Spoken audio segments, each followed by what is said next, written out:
Hoy Serge, kanina ko pa napapansin ang pasulyap-sulyap mo kay Reyes Saan pa sa dalawang pinagsasabi mo? Huwag kang ang gumawa ng kwento. Nakakaya kay Reyes. Relax ka lang, Sarge. Sus, sari na ako sa pasmadang bibig ni Santos. Tsaka alam ko namang hindi akong babaeng tipo mo eh. Gusto mo yung babaeng babae. Sexy at mahabang buhok. Teka, Serge, tingnan nyo. May babae dun sa unano. Iyon, nakapalikod at pulang bestida. Ang haba ng buhok, itim na itim. Ang gampewang mo. Anong ginagawa niya rito sa guba? Santos, Reyes, eyes on her. Lapitan natin. Tumihin siya rito, Serge. Wow, napakaganda niya. Para siyang isang duwata.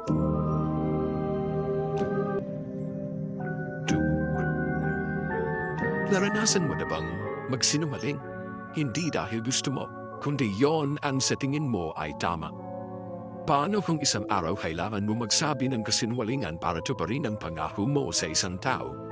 Pero alam mong dapat mong ibunyag ang totoo. Gagawin mo pa ba ang dapat?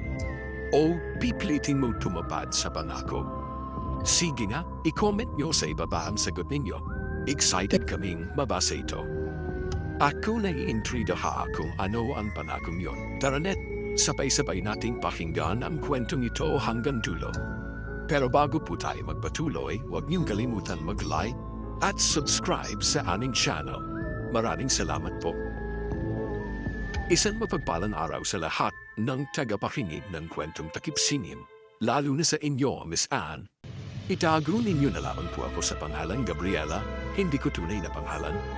Isa akong retiradong sundalo, 54 na taong gulang.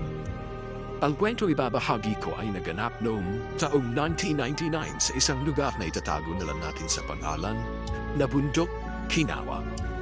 Hindi ko napabanggitin pa ang totoong pangalan upang maitago ang aking pagkakakilanlan. Hanggat maaari kasi ayokong ko ay naganap noong taong 1999 sa isang lugar na itatago na lang natin sa pangalan na Bundok, Kinawa. Hindi ko napabanggitin pa ang totoong pangalan upang maitago ang aking pagkakakilanlan. Hanggat maaari kasi ayokong may makalam kung sino talaga ako. Nagsimula ang lahat ng may talagahani sa isang undercover mission kasama ang aming sarhento na si Primo Carpio. At ang isa ko pang kasamahang korporal na si Dean Dos Santos, hindi rin nila tunay na mapahalan. Nagpanggap kaming mga sibilyan upang hanapin at mapasok ang kutan ng mga rebelde. Matapos naming mabalitaan na may 4 na sundalong pinatay sa gitna ng gubat. Wakwak ang tiyan, wala nang laman loob, at malinaw sa amin na ang aming mortal na kaaway, ang mga rebelde ang may kagagawan.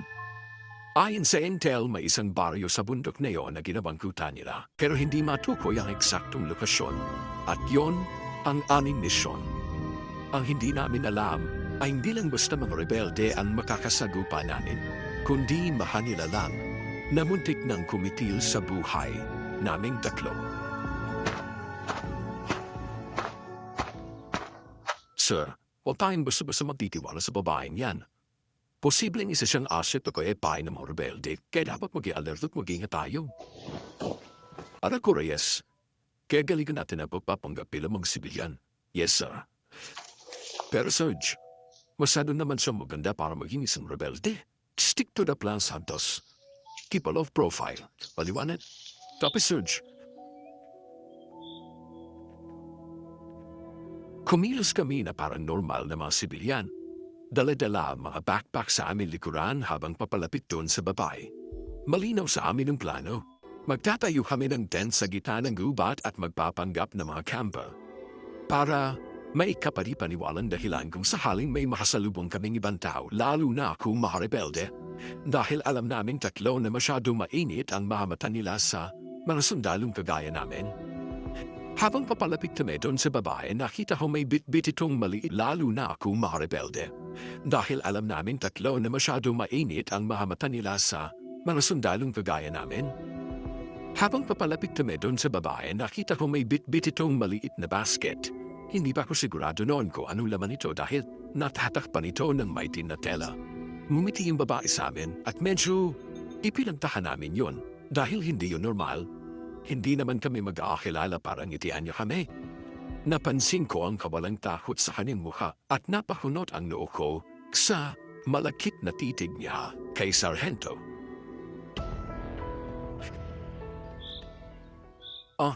Sino kayo? Anong ginagawa niyo rito sa gubat? Miss, huwag ka matakot sa amin. Mukha lang kami loko-loko pero hindi kami masasamang tao. Mukha ba ako natatakot sa inyo? Mukhang hindi naman. Nilapitan ka lamang kasi na-curious lang kami kung anong ginagawa ng isang magandang babae dito sa gubat.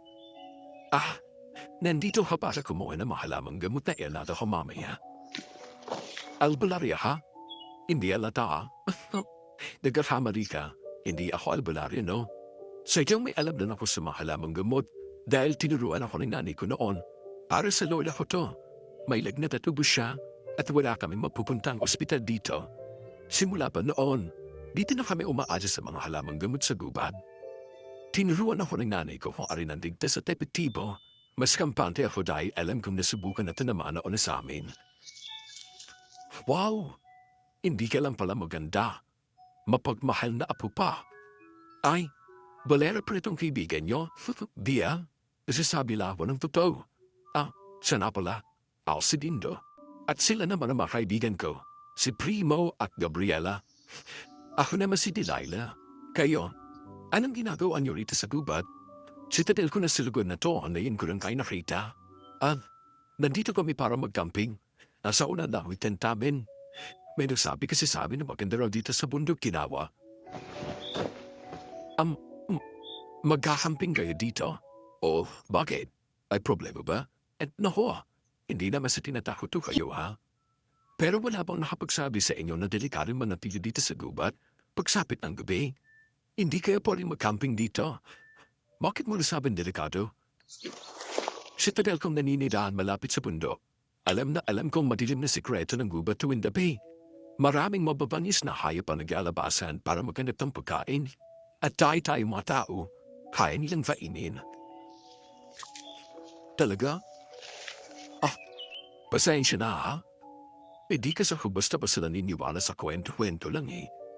May ebidensya pang mapapatunay dyan sa mga sinasabi mo? O sa iyong mga paniniwala lang ditong basihan niyo? Oo, may basihan ako.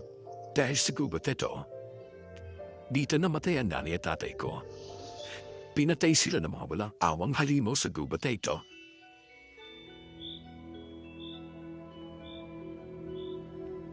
Nagulit kami pare-pareho noon sa sinabi niya. Akita ko sa mga mata niya na seryoso siya noon.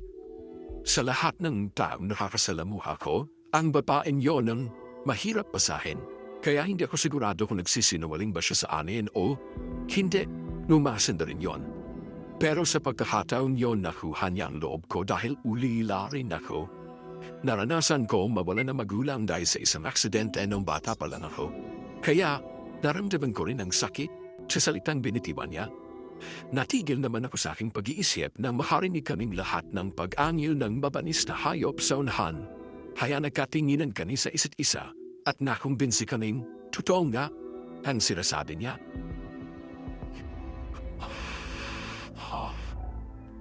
Angil yun ang mabagis na hayop pa. Kailangan na nating umalis dito sa gubat bago pa kumagat ang dilim. Halibog yan araw, kaya nagsisimula na sila. Pero wala kami ibang mapupuntahan. Malayo pa ang bahay mula rito. Pwede kayo din sa baryo namin. May bahanti kaming kubo doon na pwedeng yung tuluyan. Wala rin dapat ipag-alala. Baryo? May baryo ba sa gubat ito? Oo. Malapit lang naman dito ang baryo namin. Maglalakad lang tayo ng mga 2 kilometro.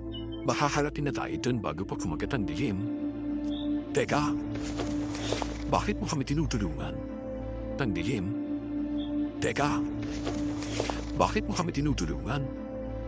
Hindi mo pa naman kami kilala ng lubusa. Tama ka. Nakikilala ko lang sa inyo. Pero panatag naman ang loob ko na mabubuti kang tao. Kaya hindi kayo ng konsensya ko kung mapapahama kayo rito.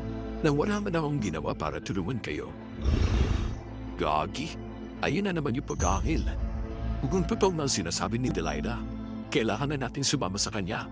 Baka bigla-bigla na lang umatake sa atin. Ang mabanis na hayop na yon.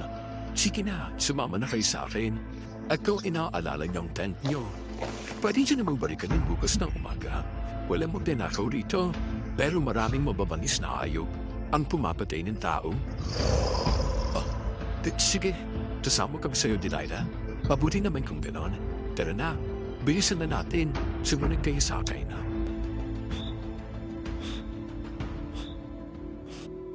Nakumbinsi na kami ni Delilah noon na sumama sa baryo nila. Kahit may pag-alinlangan akong magtiwala sa kanya, mas nangibabaw pa rin ang takot ko na marinig kong pag-angin ng mabangis na hayop sa unahan. Hindi ko rin masisisi ang sarili ko noon dahil yon ang unang beses na naitalaga ako sa isang jungle mission. Kaya hindi ko pa kabisado ang galawan sa gubat. Nakasayin lang kami ni Dindo noon sa hampo, kaya halos pareho pa kaming nag-a-adjust at medyo dinadaga pa ang hadidid namin. Nagtitrain kami na mga junior enlisted, pareho pa kaming nag-a-adjust at medyo dinadaga pa ang hadidid namin. Nagtitrain kami ng mga junior enlisted at nagbabantay ng patrol rotation bago pa namatay ang mga sundalong naunan ipinadala ng general sa bundok na yon. Kaya hindi na ako humontra sa desisyon ni Sargento. Bukod pa doon, nababasa ko na yung iniisip niya noon base sa reaksyon niya nang marinig ang salitang baryo. Sigurado kung nagdududa siya na baka ang baryong tinutukoy ni Delilah ang target ng aming operasyon. Tensya ko ay mahigit 2 kilometro din ang nilakad namin noon. Dumaan kami sa isang makipot na dang napapalibutan ng matataas na talhiban. Sa unahan, tumambad ang isang malaking puno ng balete na parang bantay ng lugar. Sa paanan naman ito, naroon ang bukana ng baryo. Isang malaking bato na may nakapatong na lumang karatulang may ukit na pangalan ng lugar. Pero halos hindi ko na mabasa dahil borado na ang ilang letra.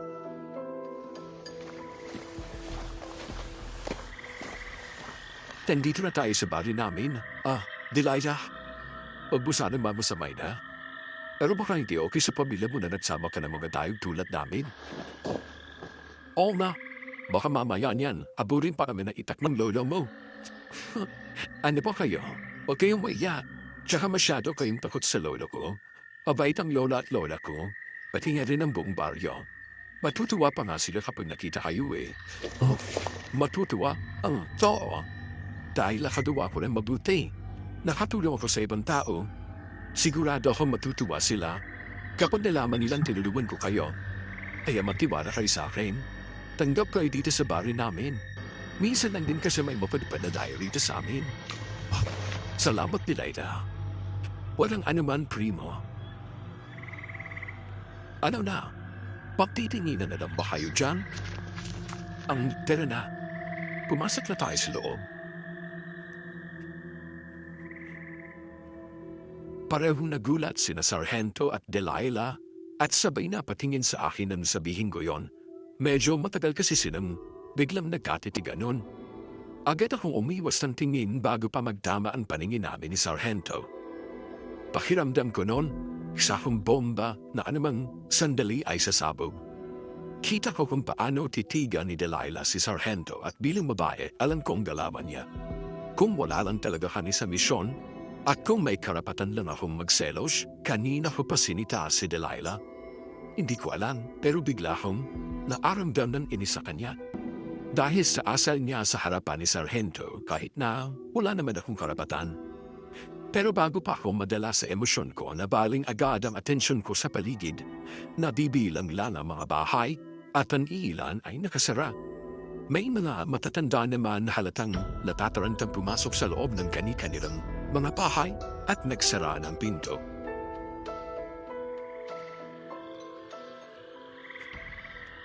Napaka-weirdo naman.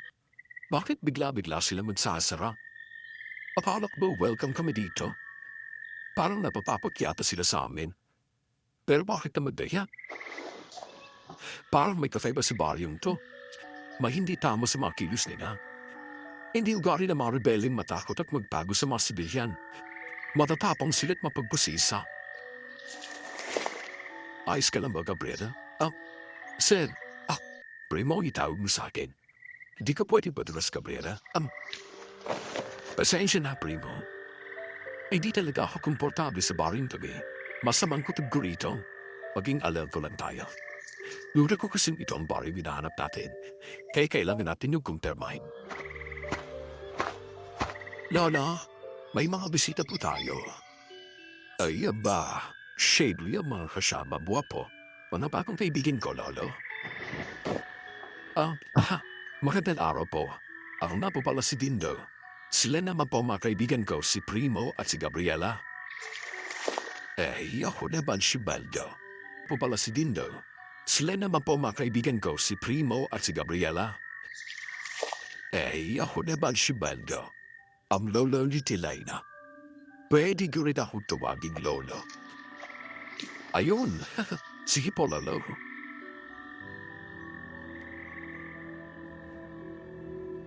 Napalingon kami pare-pareho noon nang marinig si Delilah at makita ang matandang lalaki na nakatayo sa harap ng isang munting kubo na gawa sa amakan. Nakasuot siya ng salakot at lumang kupas na polo. Sa tingin ko, nasa 70 anyos patas na siya base sa katawan, postura at sa kulabot ng kanyang mukha. Tinitigan niya kami ng mabuti, araban sinusuri, kaya agad akong umiwas ng tingin dahil hindi ako komportable.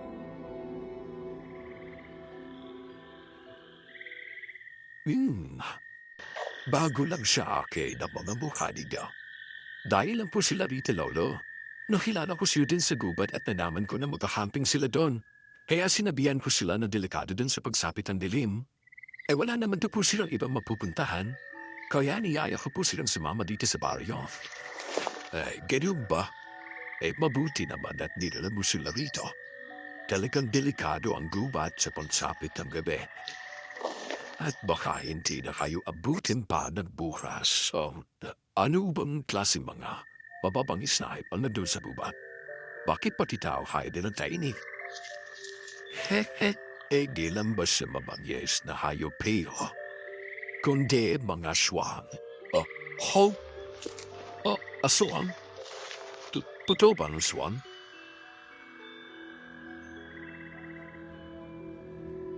Pare-parehas kaming nagulat, pero nanatili akong tahimik sa mga oras na yon dahil mas gusto kong makinig para mag-obserba.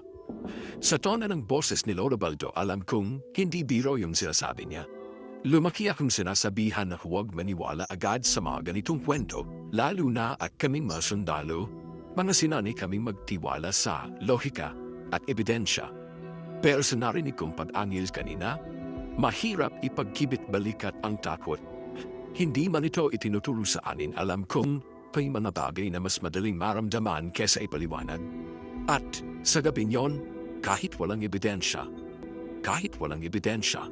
may kung anong nagdulak sa akin na maniwala sa sinabi ng matanda.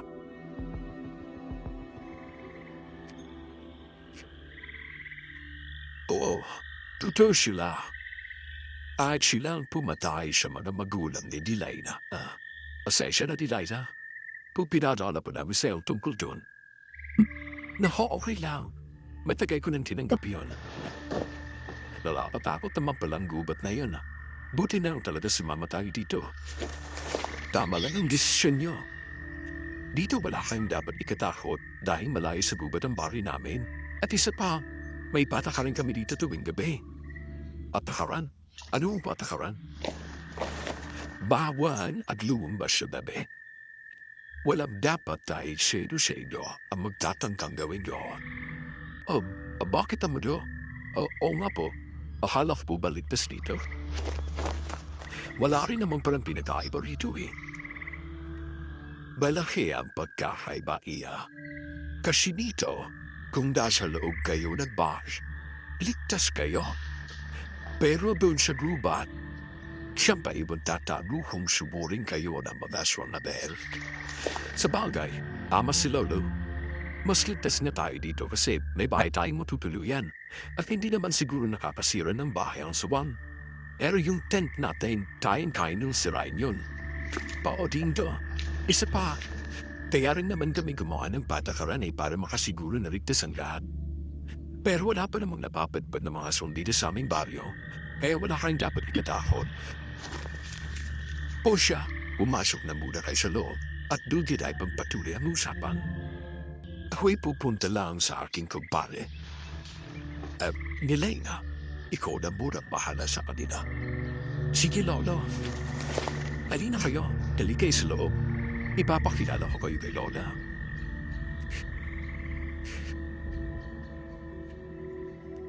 Pagkaalis ng matanda, agad naman kaming sumunod kay Delilah papasok sa loob. Pagpasok namin, agad ko napansin. Sumunod kay Delilah papasok sa loob. Pagpasok namin, agad ko napansin ang kakaibang amoy sa paligid. Amoy ito ng malansang dugo o patay na daga. Basta mahirap ipaliwanag, kaya't napaludok ako ng laway at pinig kong pinigilang mandiri. Napukaw naman ang aking atensyon nang makita kong isang matandang babae nakaupo sa isang lumang tumba-tumba malapit sa hapagkainan. Medyo payat siya, pulabot ang mukha at inuubo. Nakasuot siya ng itim na bestidang may disenyong rosas. Hindi ko naman siya nakitang nagulat nang makita kani. At para sa akin, kakaiba yon. Dahil para bang alam din niyang darating kani.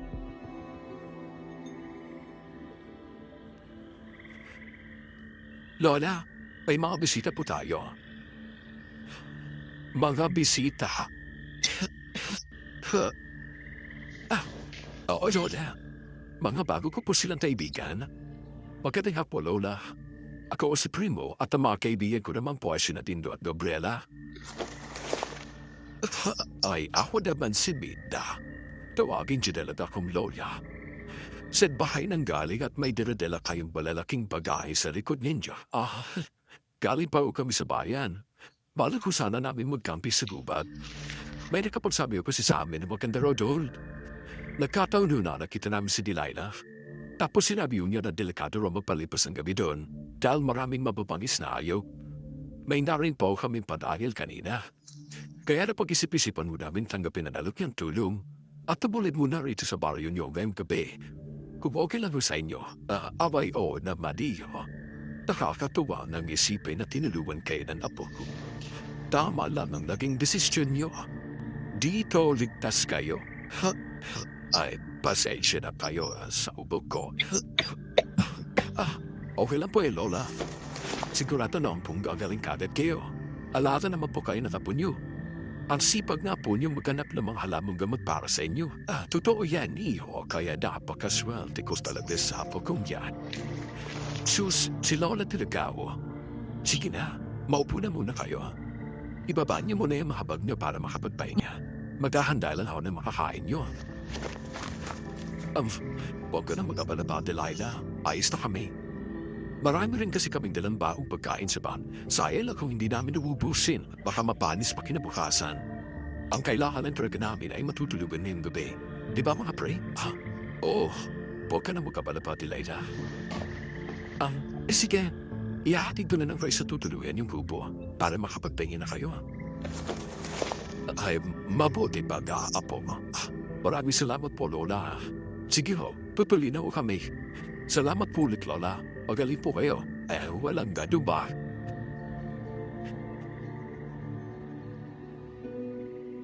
Hindi na ako umimik noon. At sa totoo lang, wala pa rin akong ganap na tiwala kay Delilah o kahit sa lolo at lola niya. Kaya tinanggihan ko agad ang pagkain at inumin na iahanda niya. Hindi sa nagmamasalan ako, pero bilang sundalo, kasama sa training naning huwag maging mapagtiwala agad sa iba. Lalo na kung bago ka pa lang sa isang lugar. Kaya na kahit ang dalawang kasama ko ay hindi kumontra sa sinabi ko, pero syempre, hindi ko pwedeng sabihin ang totoong dahilan. Kaya gumawa ko ng maayos at kapani-paniwalang paliwanag para hindi nila mahalata. Buti na lang, marami kaming daladalang baon nun. Sa isip ko kasi baka may lason o kaya pampatulog ang ihain nila sa amin. Kaya pinili kong mag-ingat dahil duda talaga ako noon sa mga kilos nila. Masyado kasi silang mabait sa tulad namin mga dayo. At para sa akin, yon ay kaduda-duda. Sinundan namin noon si Delilah palabas ng bahay at itinuro niya sa amin ang maliit na kubo sa gilid ng bakuran. Pagpasok namin, agad kong inilibot ang aking paningin sa loob. Medyo luma na ito. May bitak-bitak sa dingding. May dalawang bintanang gawa sa rehas ng kawayan. Pag tinatansya ko na mga 1 metro ang pagitan ng bawat isa. May mga bahay din ang gagamba sa gilid ng kisame, kaya naharamdam ako ng kilabot. Madilim kasi noon at tanging ang mahinang lampara na dala ni Delilah ang nagbibigay liwanag sa loob.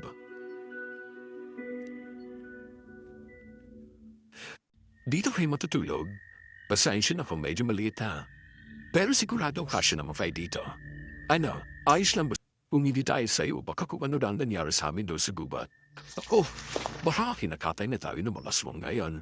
Kaya hulog ng langit talaga sa atin si Delilah. Ang swerte namin na nakilala sa namin. Sa tingin ko, maswerte ako kasi nahanap ko ng galaring at patibok ng puso ko. Ah, wow! Mukhang may hindi yata makakasama sa amin pauwi nito. Pagkasabi ni Delilah ng mga katagang yon, sinabayan niya pa ng malagkit na tingin kay Sargento.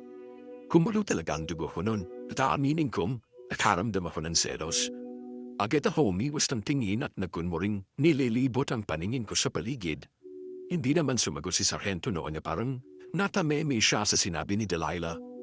Lalo tuloy akong nainis kasi kung wala lang naman sa kanyang sinabi ng babaeng yun, bakit siya matutulala kahit sadlit, di ba?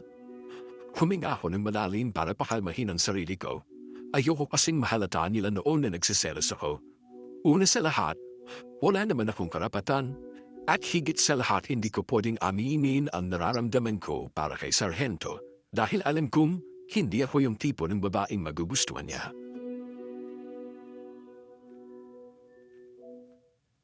Sige na, tutuloy na ako para makapagpahinga na kayo. Ihatid na kita. Ako wag na, primo. Kaya ko na. Tsaka susundin ko pa si Lola sa kapitbahay. Sige na. Ihatid na kita. Para kasi may mga aswang na mapadpad. Gusto ko lang naligtas ka makauwi. Sige na, mapilit eh. Nanikip ang dibdib ko nang marinig yon mula kay Sargento pero wala akong nagawa noon kundi pigilan ang nararamdaman ko.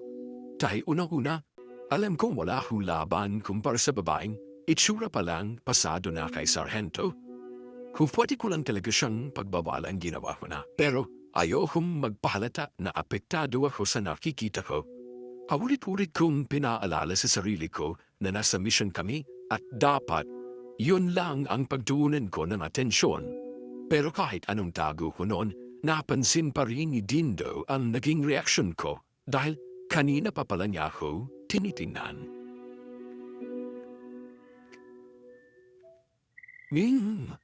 May naamoy akong selos ha. Ano bang pinagsasasabi mo dyan? Paano nga akong nasimulan, baka hindi kita matansya. O taga lang, kumalma ka ha. Yan ang mahirap sa'yo eh. Halatang halata ka na nga, dinay mo pa. Sige ka, pag-give si Sargento na in love kay Delilah, naku, baka maisipan yan ang tumira dito. Pigilan mo na ako, Santos. Wala akong panon para dyan sa kalokohan mo. Kalokohan? Alam mo, Reyes, bulag lang ang hindi makakita sa reaksyon mo kanina. Itang-kita ko nagsiselos ka. Pero alam mo, okay lang yan. Paras lang naman kayo ni Sargento eh. Ang pinagkaiba lang, umamin siya sa akin. Ikaw, hindi. Umamin? Anong inamin niya sa'yo? Mukhang seryoso ang pinag-uusapan yung dalawa.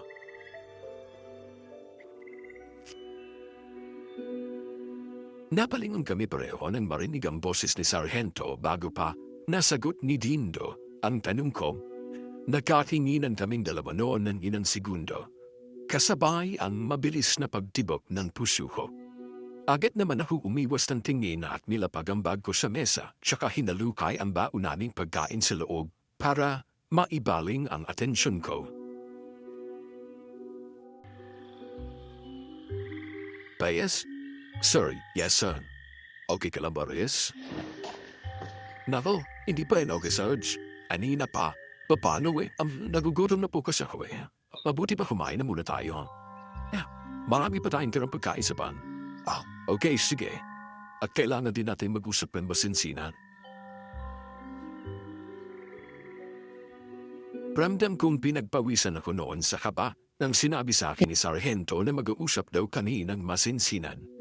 Hindi ko kasi sigurado noon kung tungkol ba sa misyon o baka narinig niyang sinabi ni Dindo sa akin. Agad ko namang ilapag ang dala naming lunchbox noon sa maliit na mesa malapit sa bintana. May laman itong kanin at pritong baboy na binili pa namin kanina umaga sa kainan malapit sa kampo. Pagkaupo namin noon sa harap ng mesa, bigla namang nagsalita si Sargento. Sa tingin ko, dito ang baryo ng mga rebelde. Naroon pa sila matatanda. Napansin ko rin, sir. Mukhang hindi nila galing matakot at magtago sa mga sibilihan. Kung mga rebelde sila, dapat na inusisa nila tayo kung sino tayo at kung anong barak natin dito. Dapat nung unang pasok pala natin dito, kinapaanan nila mga sultating kung may tira pa tayong kahit na na pwede makapanakit sa kanila. Kaya nga wala tayong dalang armas, di ba? Tama ka din, Reyes. At ito pa ha, hindi ko man lang sila nakitaan ng pagdududa sa atin.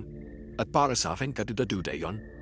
Kahit pa sabihin natin si Delilah nagdala sa atin dito, mga dayo pa rin tayong dapat nilang kusisain at kilalanin bago pagkatiwalaan at tanggapin, di ba? Yun nga rin ang inisip ko. Kaya nakumpirma kung hindi sila mga rebelde. Pero ang pinagtataka ko lang, bakit ako tatakot ang ibang nakatira dito sa atin? Kasalawat ang naging reaksyon ng lola at lola ni Delilah. Kaya nga ang biyod sire, may kakaiba sa kilos sila. Dahil mismo ang lola ni Delilah, hindi ko nakitaan ang pagkagulat nang pumasok tayo sa bahay nila.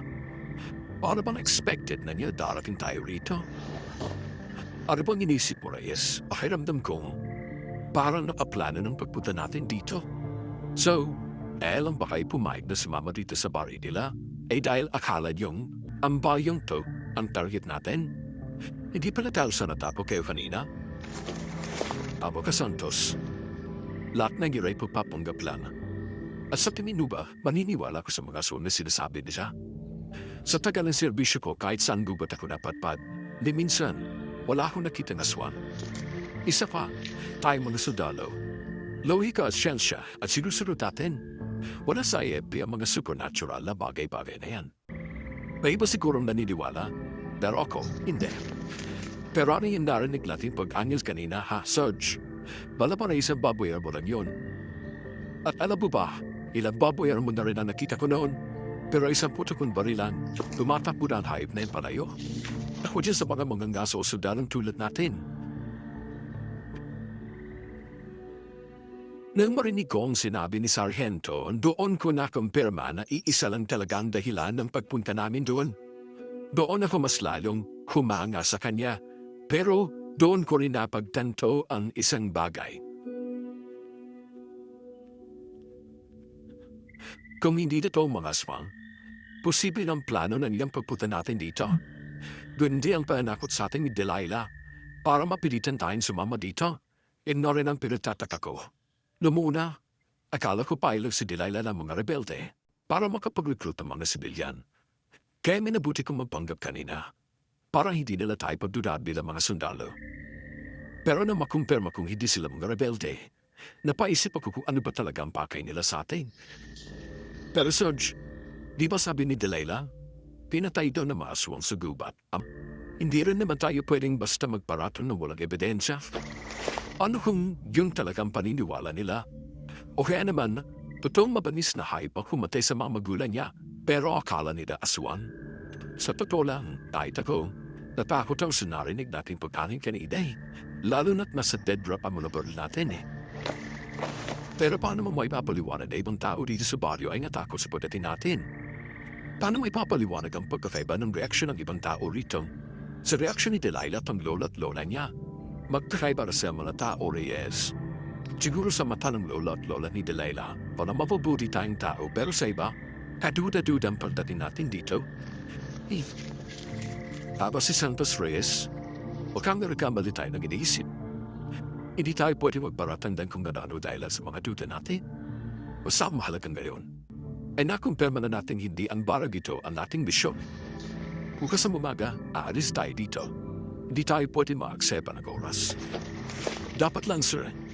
7 araw lang ay binigay sabi ni Kapitan. Ayoko mabigo tayo sa misyon to, lalo at itong unang sabak ko. Importante rin sa akin ang misyon ito. Kaya makakaasa kong gagawin ko ang lahat para magtagumpay tayo. Sige na, magpahinga na tayo dahil baga pa tayo bukas.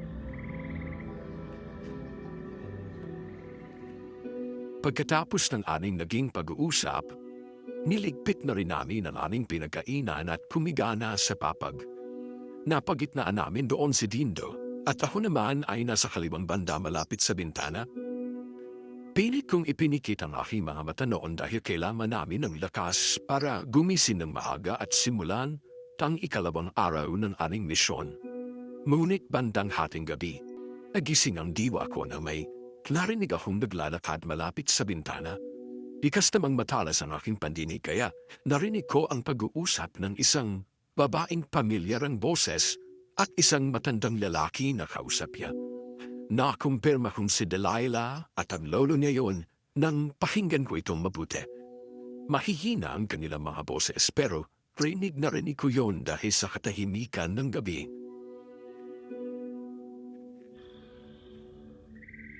Lolo, huwag na po tayong lumapit dyan, baka magising pa sila. Siya dalilampiya. Hindi ko mapigilan. Ang papa mo talaga ng mga dugo nila. Ay natatakam ako. Hindi na ako makapaghintay pang matikman ang laman nila. Bukas ng kabilugan ng buwan, Lolo, kaya konting pagtitis na lang. Babalik na rin kayo sa pagiging dad at binata ni Lola pagkatapos ng ritual. Sisiguraduhin ko haba pang buhay niyo. Siguraduhin mula na hindi makakatakas sa ating mga alay. Ako na pong bahala, Lolo. Sa ngayon, tulog na mga yan. Kaya malaya na tayong magpait ng anyo ngayong gabi at maghanap ang makakain natin sa gubat. Sige na. Tara na sa gubat. Tawagin mo na ang ating mga kasama. Ako nang bahala kay Minda.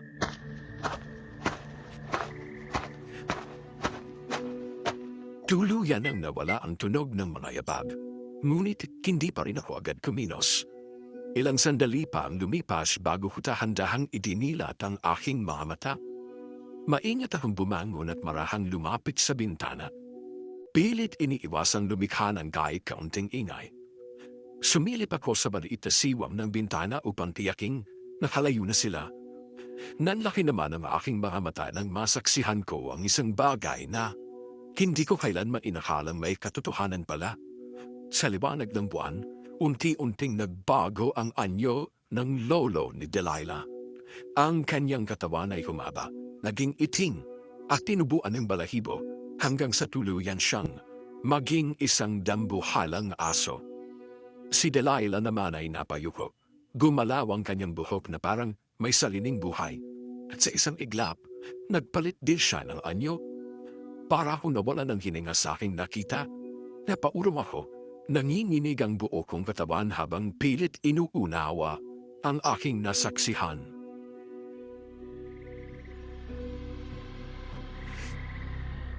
Sargento, Santos, gumising kayo. Bayuda. Reyes, ano?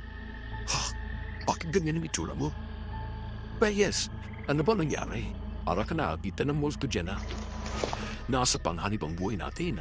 Ano ba sinasabi mo? Nakita ko sila. Si Delilah at ang lolo niya. Mahaswan sila, sir. Ano? Yes, di ba sinabi ko na hindi totoo na swa? Sir, pakinggan niyo muna ako. Narinig ko sila nag-uusap kanina. Balak na tayong patayin. Gagawin tayo alay para sa isang ritual bukas ng gabi sa kabilugan ng buwan para bumalik ang pagkabata ng lolo at lola niya. Ibig mong sabihin, sila yung mga swan? Sigurado ako. Sinundan ko sila ng tingin o umalis sila. At kitang-kita ko mismo kung paano sila napalit ang anyo bilang mantambuhan ng aso. Ano yun? Bigla kami napatigil ng may umalingaw-ngaw na mabibigat at mabibilis na yabag sa labas. Agad tumayo si Sargento at saka suminip sa maliit na siwang ng bintana. Sumunod naman si Dindo sa kanya.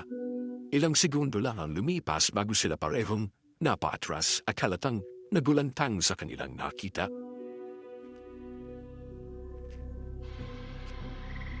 Totoo na, Reyes. Tama ka. Nakita ko ang mga dambuhalang aso na sinasabi mo. Tumakbo sila palayaw. Palabas siya ng baryo. Hindi ko akalain totoo na mga swan. Hindi ako makapaniwala. Akala ko gawa-gawa na lang isipan ng tao mga nilalang na yan. Naloko nila tayo, Sarge. Maling-mali talaga ang pagpunta natin dito. Ako ang may kasalanan nito. I will take the full responsibility, sir. Huwag mong sisihin ang sarili mo. Pare-pareho tayong pumayag dahil sa maling akala natin. Ang malaga na yun, buhay tayo. At may oras pa tayo makatakas dito. O ma-surge, kailangan na natin tumatas. Ayoko pang mamatay dito. May pamilya pa akong uuwian. Pakinig kang dalawa. Yun sila na. Ay ganito ang plano. Tatakas tayo bukas. Pagkasapit ng alas 5 ng umaga. Wala mo sa mga oras na yan. At tutulog sila dahil gising sila buong gabi. Paano kung hindi sila natutulog, Ridge? Hindi sila tulad natin mga tao. Mga halimaw sila. Kahit halimaw, napapagod din. Damit na gamit nila na yung gabi ang kanilang lakas. Kaya malaki ang posibilidad na tulog sila. E paano ako hindi? Ano ba yan kung magpanggap lang tayo magpapaalam para hindi sila maginala? At hayaan nila tayo makalis. Total, alam naman nila na babalik tayo dun sa gubat para balikan ang tent natin. Sa tingin mo ba pakakawalan pa nila tayo matapos sila tayo ipasok sa bitat nila? Kung pumayag mo sila, susundan pa rin nila tayo. Pero kapag umalis tayo ng tahimik, may chance tayo makalayo bago nila tayo masundan. Tama si Sargento. Mas ligtas ang plano niya. Kailangan nating mawala na parang anino. Plan na pagkaroon tayo. Wala tayong backup at wala rin tayong sapat na armas. Sige, paano plano niyo, Serge? Tun ako. Mabuti. Iiwan natin ang lahat ng hindi kailangan. Tubig lang ilagay niyo sa van. Sir, tandalin natin ang mga sapatos natin. Dahil baka makagawa tayo ng inay kapag maglalakad. Kailangan natin magdobli ingat dahil matapalas ang pandinig nila. Amo ka din, Reyes. Ihanda niyo na mga sarili niyo at ang mga kailangang dalhin. Yes, sir. Happy Sarge. Tahimik naming tinanggal ang iba pang gamit sa loob ng bag na hindi importante at dahan-dahang inilagay namin mga sapatos sa pinakaunang compartment. Tanging ang liwanag ng buwan na pumapasok sa bintana ang nagsilbing ilaw namin. Bawat galaw ay pinag-iingatan at ramdam ko ang kabog ng dibdib ko noon. Wala kasi kaming kasiguraduhan kung magtatagumpay ang plano namin pero ayokong makita nilang takot ko noong mga oras na yon.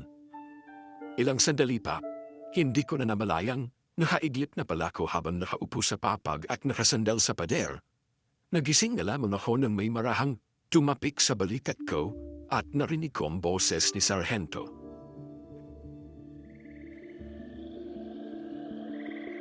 Pais, gumising ka na. O, kailangan na natin umalis. Sorry. Pasensya na po kung nakatulog ako. Ayos lang yun. Mas mabuti na nakatulog ka. Pero mayon, kailangan na natin umalis habang tahimik pa ang paligid. Sige po, sir. Ako ang munang lalabas. Kukumpirmahin ko muna kung tulog pa ang lahat o kung may tao sa labas. Kapag itinaso ang kamay ko, ibig sabihin ay lalabas na kayo at susunod sa akin. Maliwanag ba? Copy, Serge. Pais. Copy, sir. Okay ka lang ba?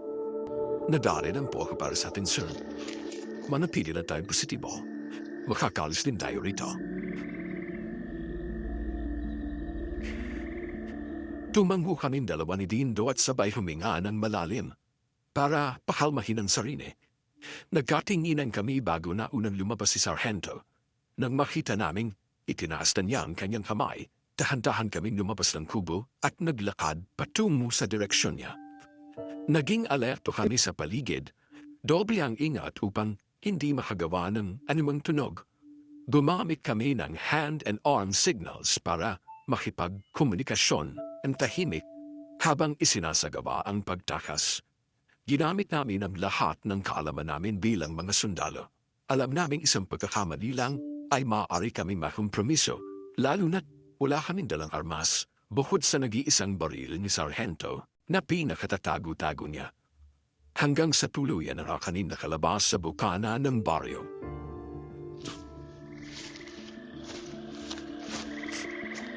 Sa wakas, nakalabas sa tayo ng baryo. Mabilis kaming tumakbo palayo.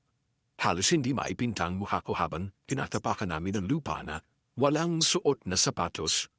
Ramdam ko ang bawat matutulis na bato na sumasaksak sa talampakan ko, pero hindi ako pwede huminto. Hindi ng mga sandaling yon. Hindi.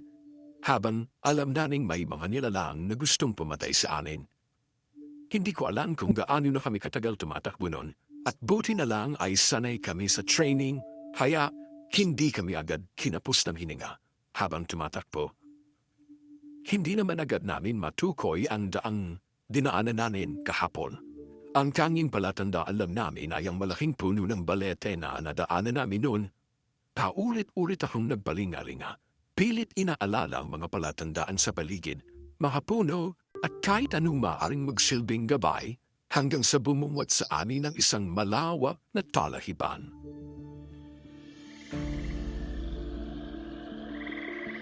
Dito tayo duman kahapon. Tama ka, Riz. Nagalam mo na, Serge. Pwede bang magsapatos kahit saglit? Putok ng pago. Sige, bilis na lang natin.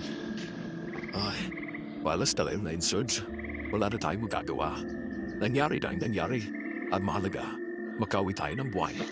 Sir, kailangan nating balikan ang dead drop. Wala tayong armas kung sakali kumatake ulit ang mga halimaw. Sigurado nga habulin tayo na mayon. Oras na malaman nilang tumakas tayo. Alam ko, yan din ang nasa isip ko. Kaya babalik tayo sa dead drop. Na yun na. Matapos ang ilang segundong pagsusuot ng sapatos, mabilis kaming tumakbong muli. Bilang na bilalang oras ng bawat pagkilos namin, tansya ko ay mahigit 1 kilometro din ang tinakbo namin. Halos bumigay na ang tuhod ko sa sobrang pagod nang makarating kami sa dead drop.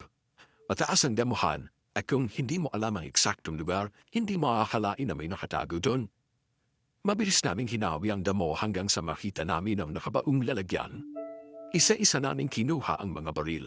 At sa unang pagkakataon mula nang tumakas kami, nakaramdam ako ng kahit konting ginhawa dahil may depensa na kami.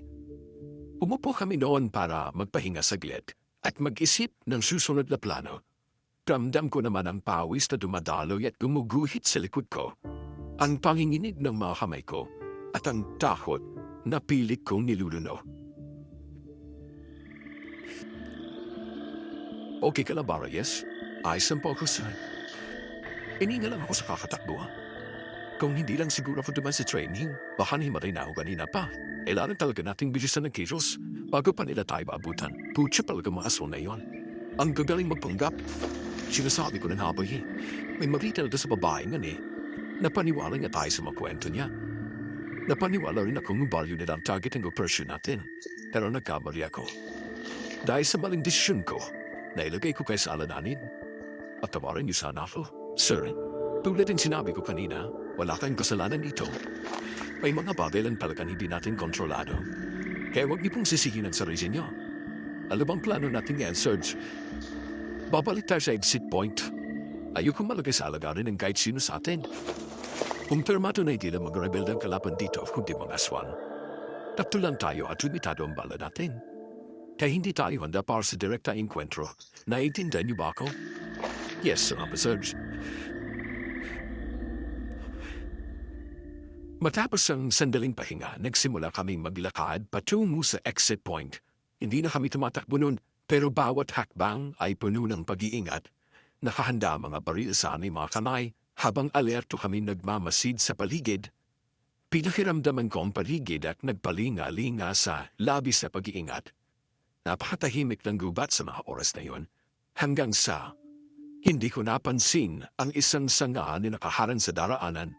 Sumemplang ako at tumama ang tuhod ko sa isang matulis na batong bahagyang nakausli sa lupa.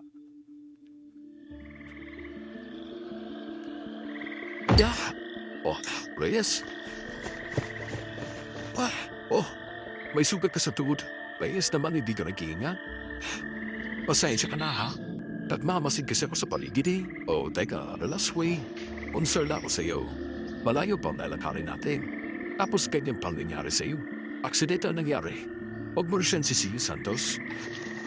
Pasensya na, Serge. Pasensya na po, sir. May di ko sila pansin yung isang nakaharang. Sumemplang tuloy ako. Papalain muna natin ang panyo yung sugat mo para tumigil ang pagdurugo. Ako na po, sir. Kaya ko na. Ako na, Reyes. Huwag ka na matigas ang mulo.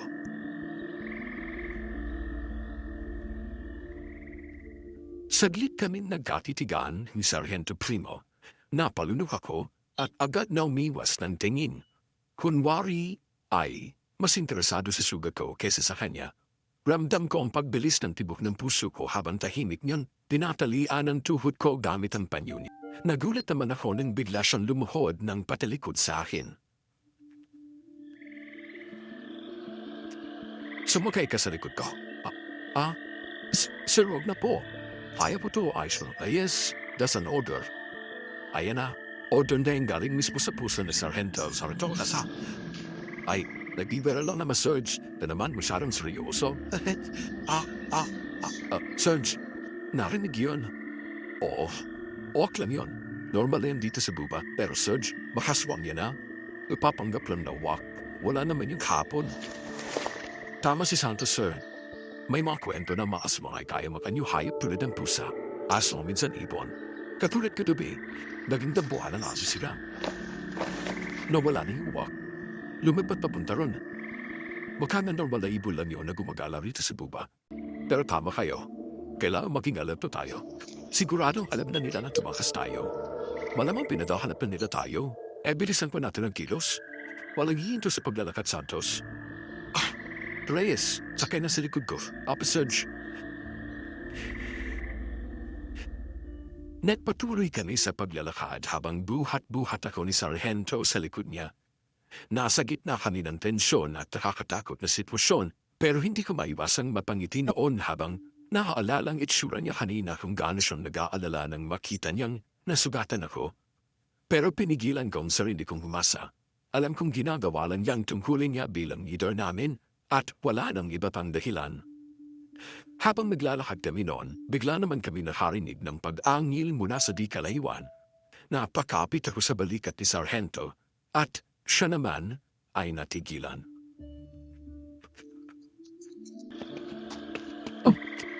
Nasandali hatali na tayo, sir. Alin ang gagawin natin, Serge?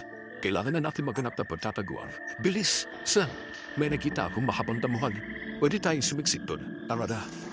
Teka lang, Sarge. Santos, kunin mo yung dalag sa aking bilis. Dahon ng saging? Anong gagawin mo, Riaz? Papakpang ko sugat ko. Maaamoy na aswang dugo ko. Dali na, Santos. Oo, sige. Agad pinitas ni Dindo ang dahon ng saging sa gilid. Saka sumunod papunta sa damuhan. Pagparating namin doon, mabilis akong ibinaba ni Sargento sa lupa at isiniksik namin ang mga sarili namin sa pagitan ng matataas na damo. Dahan-dahan akong gumalaw. Pilit nilalabanan ng sakit ng sugat habang binabalot ito ng dahon ng saging. Pinanggal kong long sleeve squat ginamit itong pantali para hindi matanggal yung dahon. Ginawa ko yon dahil nabasa ko sa isang comics noon ang paraan yon para hindi maamoy ng aswang yung sugat. Ikit-matang hiniling ko na lang na sana gumana na isip kong yun. Nagkatinginan kaming tatlo at sabay huminga ng marahan habang pinakikiramdaman ng paligid. Handa na rin ang anay mga baril kung sakaling matuntun kami ng mga aswang hanggang sa may narinig kaming mayabag na papalapit sa kinaroroonan namin. Mga inutel! Hanapin niyo sila. Hindi pa nakakaligo. Hindi sila pwedeng makatakas. Yay siya tayo naman tayo yun. Masyado kasi naging tampante. Huwag kang mag-alala, Lolo. Gagawin kong lahat para mahuli sila. Hindi pwedeng maputnadagutuan mamayang gabi. Dapat lang, Delaina. Lumalala ang sakit ang lola mo. Hindi siya pwedeng mamatay. Hindi siya pwedeng mawala sa ating. Opo, Lolo. Kaya hindi ako papayag na makalabas ng buhat. Naviga. Hindi namin silang kita. Ituro mo din sa akin ang kinaroroonan nila. Bilisan mo.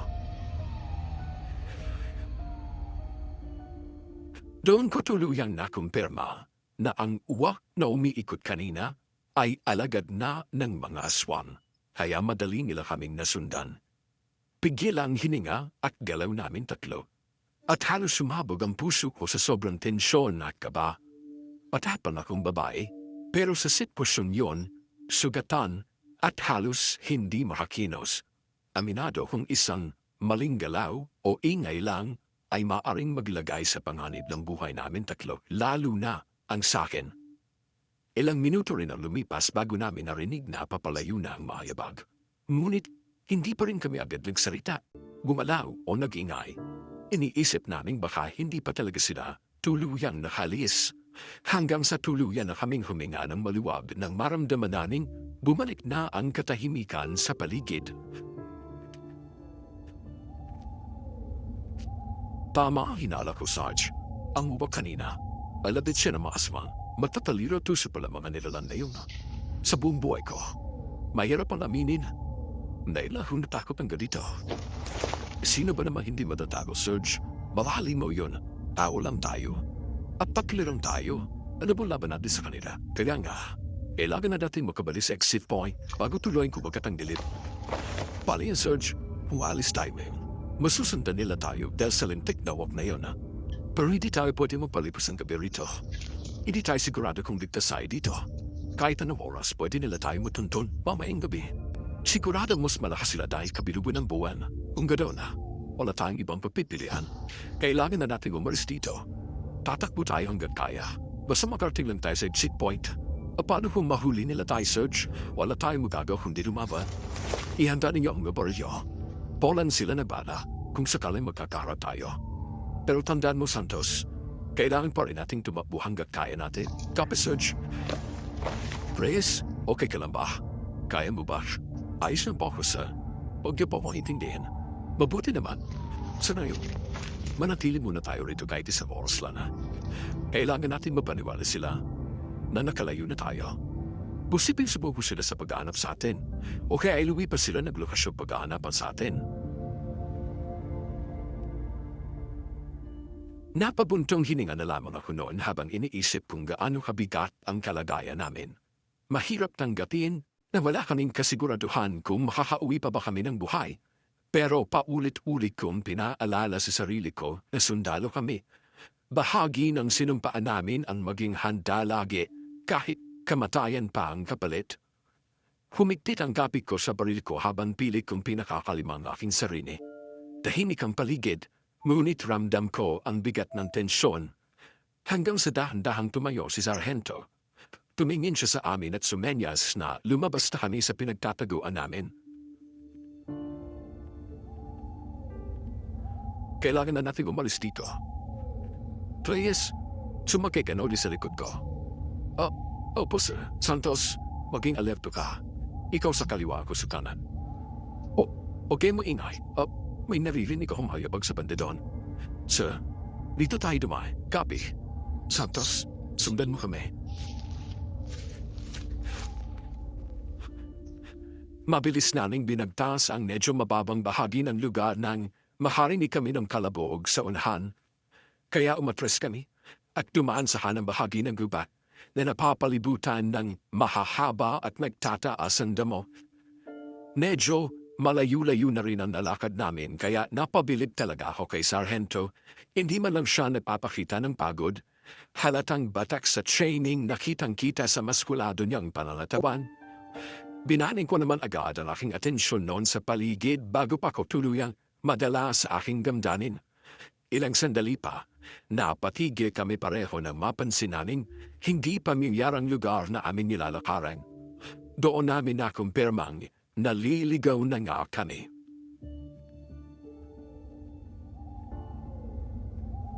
Naliligaw yata tayo, Sarge. Wala rito mga palatandaan na inilagay natin papunta dun sa exit point. Nasundan yata nila tayo. Nalindi ka na, mga aswan. Sila na. Biglang sumulpot sa harapan namin si Delilah. Ang aswang na nanloko sa amin kasunod ang kanyang lolo, baril na hawak ko sa kanila.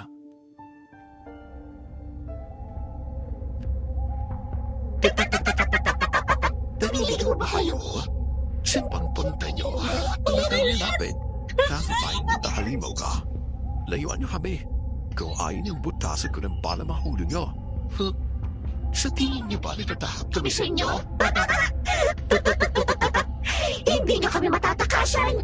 O naman, mahal. Tiluho niyo ba talaga kami? Mga sundalo pala kayong nagpapanggap na mga sibiyan. Kayong nagloko sa amin, mga hayop kayo. Halimaw. O sige, Sabihin nila pinaglulokong tayo pareho. Pero isa lang ang masisiguro ko. Mamamatay kayo. Tulad ng ibang mga sundalong pinatay ko! Sundalo? Teka, ano ibig mong sabihin? Ikaw ang pumatay sa manaw ng sundalong ipinadala dito. Kami ang pumatay sa kanila. At ngayon, kayo na ba nag-isusunod namin? Walang hiya kayo.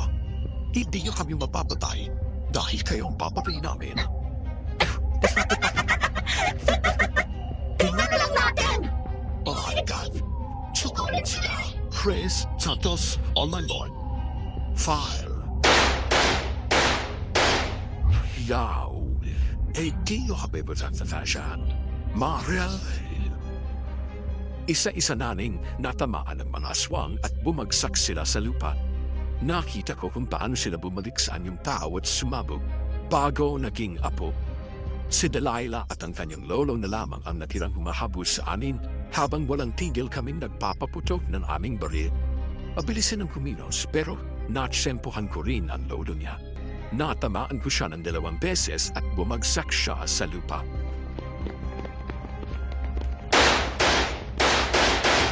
Oh, God!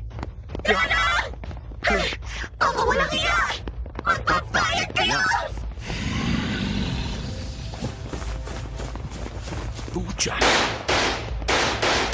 Wala na akong pana. Ako din, Serge. Paabutan tayo ng aswang. Mamatay kang babae ko! Ikaw ang unahin ka. Mabilis na sumugod sa akin si Delilah, kaya sabay kaming tumilapo ni Sargento sa lupa. Tumama ang katawan ko sa punong kahoy at bago pa man ako makabangon, sinakmal niya ako. Kumagat siya sa balikat ko at napasigaw ako sa matinding sakit. Sarge Jose Reyes, Lanis. Ang sakit. Hindi. Go. Sunod-sunod na putok ng bala ang aking narinig bago napatras ang aswang na si Delilah at humandusay sa harap ko. Duguan hanggang sa sumabog ang katawan to. Sabay-sabay naman kaming napalingon sa isang lalaki at isang babae na sa tansya ko ay nasa edad 40 pataas. Pareho silang armado, ngunit disiplinadong nakababa ang kanilang mga baril. May mga bandanang nakatali sa kanilang mga ulo at may tikas ng mga senay sa laban, pero kapansin-pansin ang kaibahan ng kanilang mga ugali. Ang babae ay kalmado at mahinahon, samantalang yung lalaki ay mukhang masunit. Mukhang mga rebelde ang mga ito batay sa kanilang mga itsura.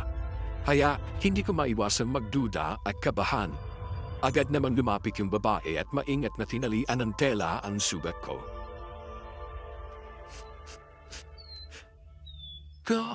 Ang sakit. Isko, ang galing na sugat po. Nafagat siya na aswang. Salamat sa tulong niyo.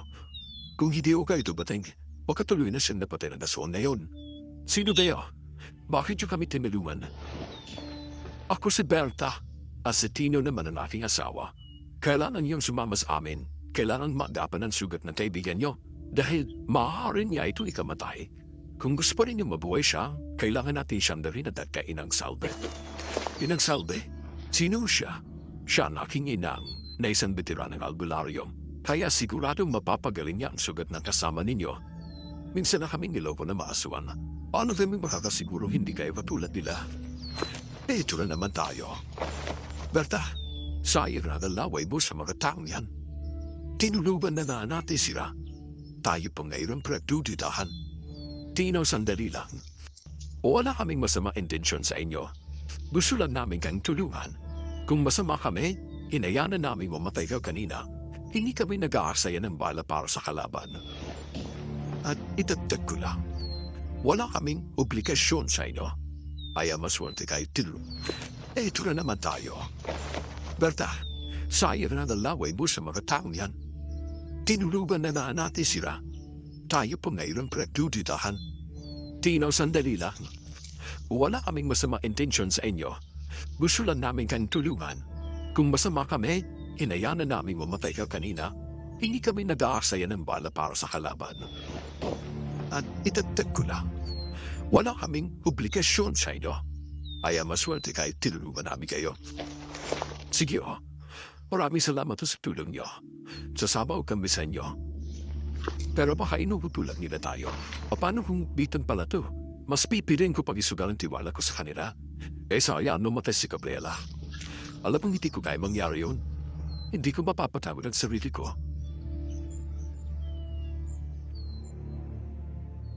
Yon ang huling mga salitang narinig ko bago humawalan ng malay.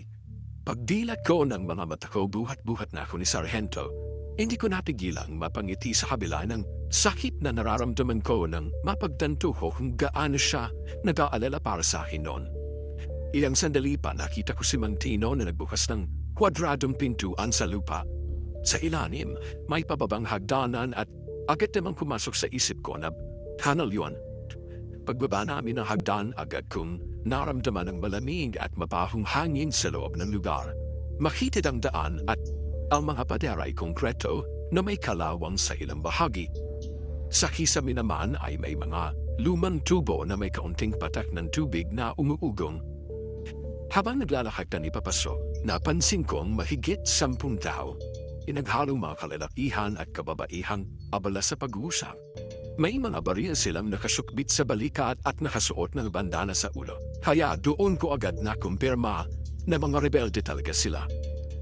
Halata ang kanilang pagkagulat nung makita kaming papalapit. Sumunod tayo sa akin. Sige ho. Oh, dito po kayo nakatira? Oo. Sa funnel kami nakatira.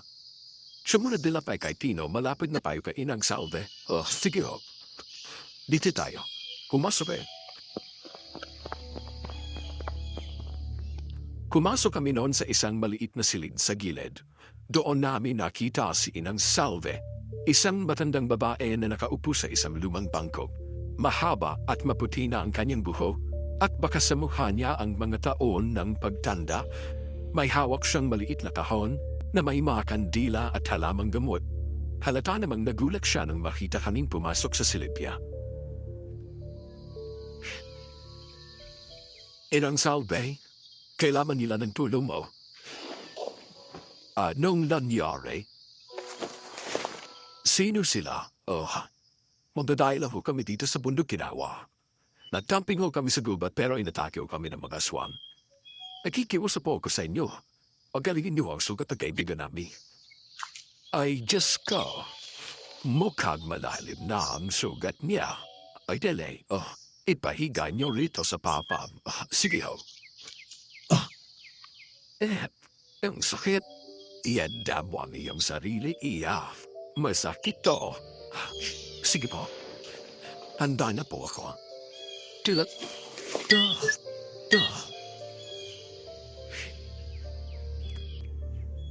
Marahan niyang tinanggal ang pinangtakip ko kanina para itago ang amoy ng dugo ko sa mga aswan. Nang tuluyan ang maalis ni Inang Salve ang panyong nakabalot sa sugat ko, hinuha niya ang maliit na kahon at binuksan yon. Agad na humalat ang amoy ng tuyong lupang hinalo sa damo. Isa-isa niyang inilabas ang mga dahon at dinurog ang mga yun sa palad niya hanggang maging basa. Ang tuluyan ng maalis ni Inang Salve ang panyong nakabalot sa sugat ko. Hinuha niya ang maliit na kahon at binuksan yon. Agad na humalat ang amoy ng tuyong lupang hinalo sa damo. Isa-isa niyang inilabas ang mga dahon at dinurog ang mga yun sa palad niya hanggang maging basa at kulay berdeng maitim. Nakita ko ang bibig niya. Musal siya ng mga salitang hindi ko maintindihan at napasigaw ako sa sakit nang bigla niyang diinan ang pisil sa sugat ko.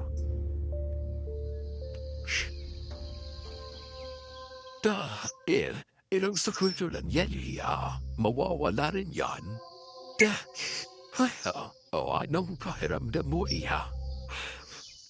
Medyo humuhupa na po ang sakit. Pati ng pagdurog ko. Mabuti naman kung gano'n. Salamat pa. Inang Salve, maraming salamat po talaga sa tulong niyo. Wala nga naman, iho. Mabuti ba magpahinga muna kayo dito sa silid?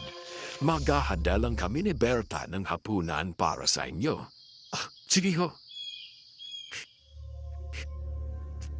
Iniwan kami ni na Inang Salve at Aling Berta sa silid.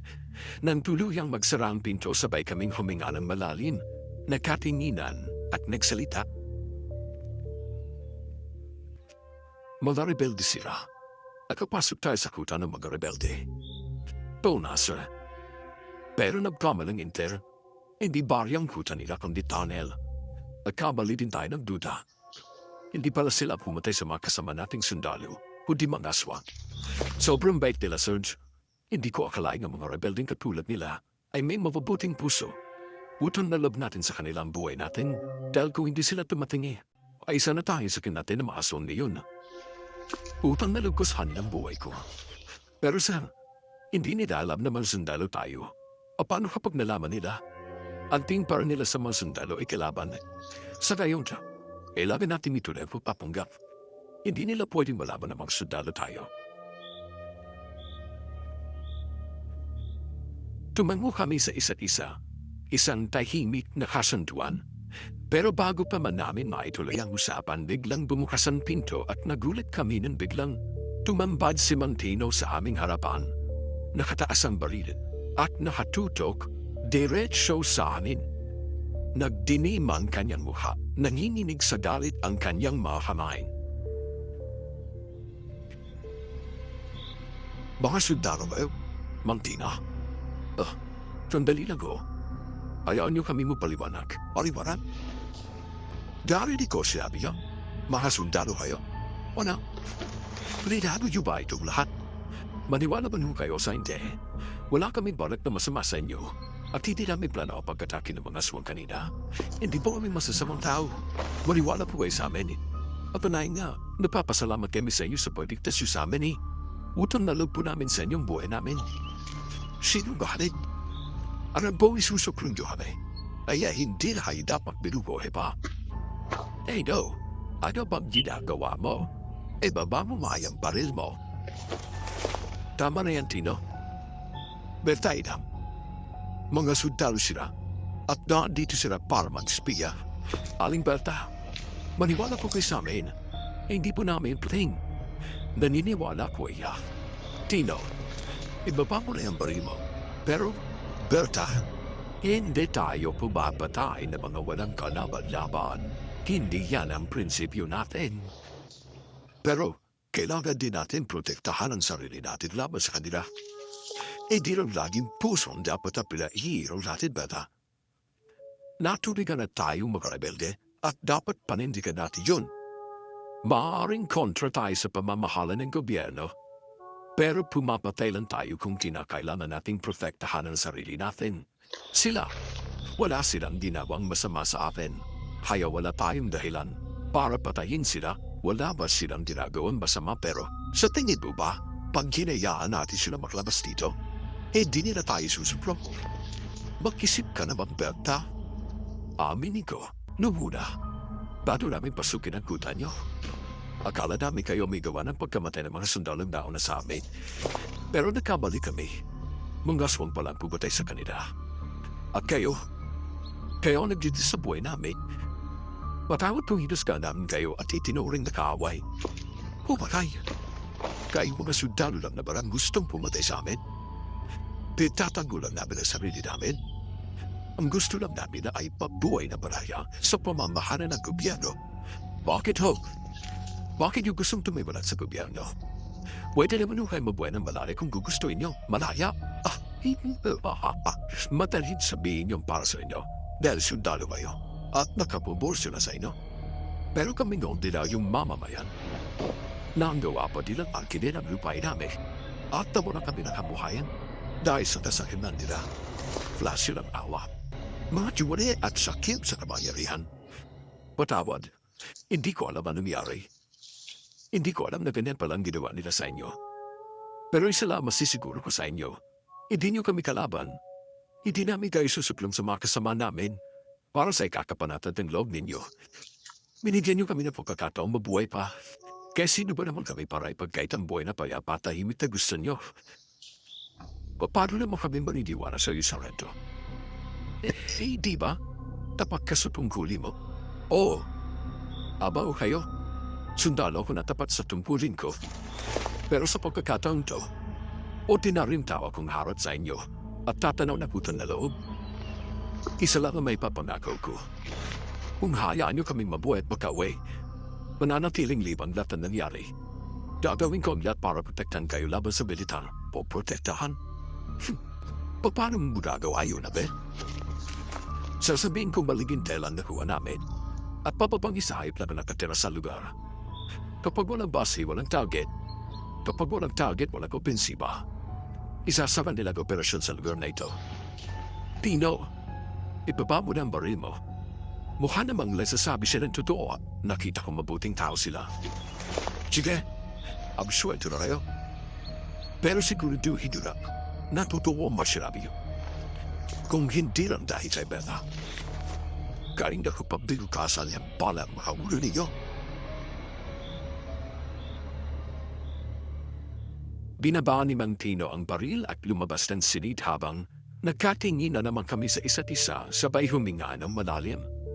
Pareho kami sobrang kinabahan noon dahil alam namin sa mga oras na yon ay wala kaming laban. Lumapit naman si Inang Salve sa amin at lumingon ulit kay Aling Berta. Berta, nababasa ko malinis ang intensyon nila at nagsasabi sila ng totoo. Kahit naman ako inam, magandang loob ko sa kanila. Hayaan nyo, kakausapin ko si Tino at kukumbinsin ko siyang pagkatiwalaan sila. Salamat to, Aling Berta. Inatanaw namin utang na loob sa inyo ang lahat ng ginawa niyo patulong sa amin. Ginagawa ko lang ang tama at masaya ho na tulungan ko kayo. Sana lang maging totoo din kayo sa pangako niyo. At tunayin niyo sanang mali ang asawa ko. Magkakaasaw kayo, Aling Berta. O siya, sige na. Mabuti pa mag-apunan na tayo para makapagpahinga na. Dadalan ko na lang kayo ng makakain dito. Inabahan ako dun, Serge. Apala ko talaga matatayin na tayo kanina. Matalas din palang pandinig ni Mang Tino kahit may edad na. Kahit naman ako ay kinapandinig. Pero hindi para sa sarili ko talang tayo nababay sa Aling Berta Inang Salve. Dahil kung hindi, siguro na ipinapabarila tayo ni Mang Tino kanina. Maswerte pa rin pala tayo, sir, no? Tama, Reyes. Sara yun. Kailangan muna natin magpalipas ng gabi dito. Ilang sandali pa ang lumipas bago muling bumukas ang pinto. Bumalik si Aling Berta, may bitbit na maliit na bandehadong kahoy. Kita ko naman sa mukha niya ang pagod, pero may halong malasakit ang ngiti.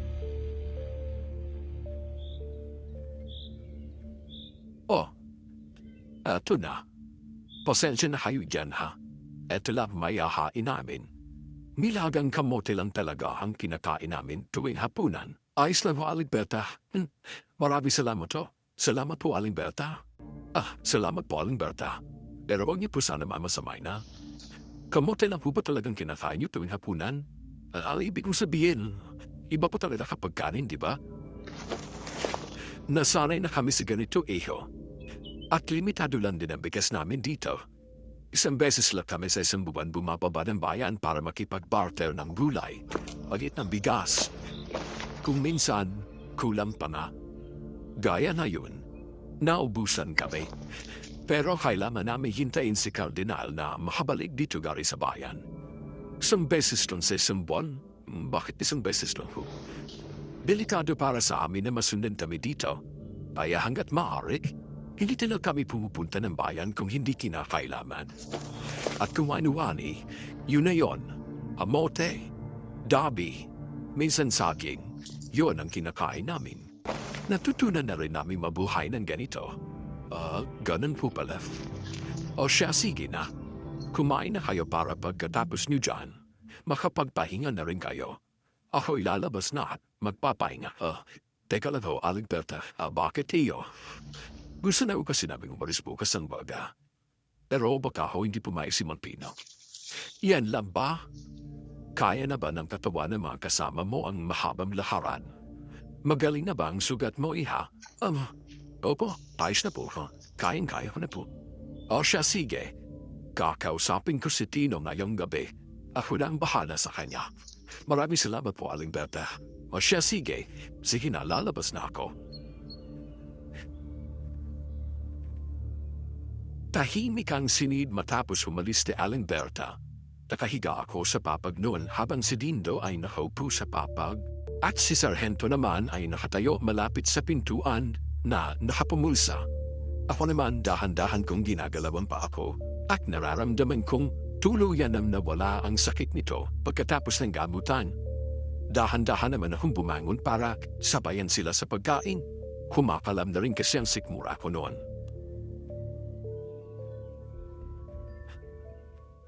Judge, kumain na po tayo. Reyes, kain na. Sige. Mukhang mainit pa yata ito kamote.